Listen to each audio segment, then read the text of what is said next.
हमारा भातार से ना होखेला कुछ सब के उहार गई। हमारा भातार से ना होखेला कुछ सब के उहार गई। आके यार हमारा ससुरार पानी पतई पझार गई। आके यार हमारा ससुरार पानी पतई पझार गई। पियासल पपीहा के मुँह में लागे सेवाती ढार गई। पियासल पपीहा के मुँह में लागे सेवाती ढार गई। आके यार हमारा ससुरार पानी पतई पझार गई।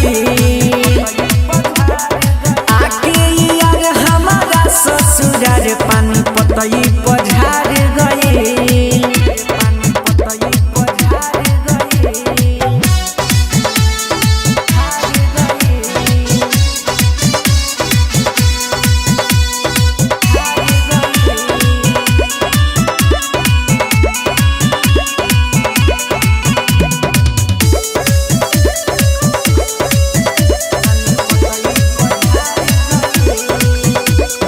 भूले न पाएब एहसान उनकर सखी रे कवनो जनम त कर गइले कमवा अइसन जवन पहिले न सैया अब त।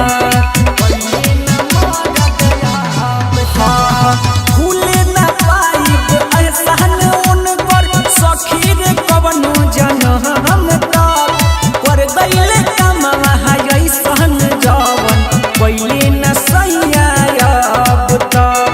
पहिले न मरद अब त।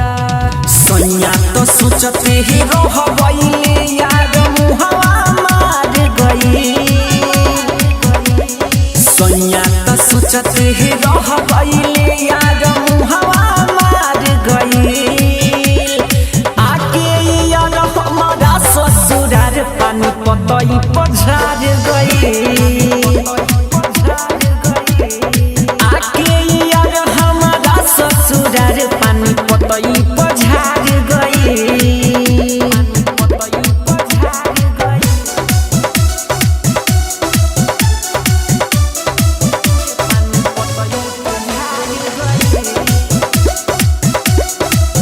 Watch music project.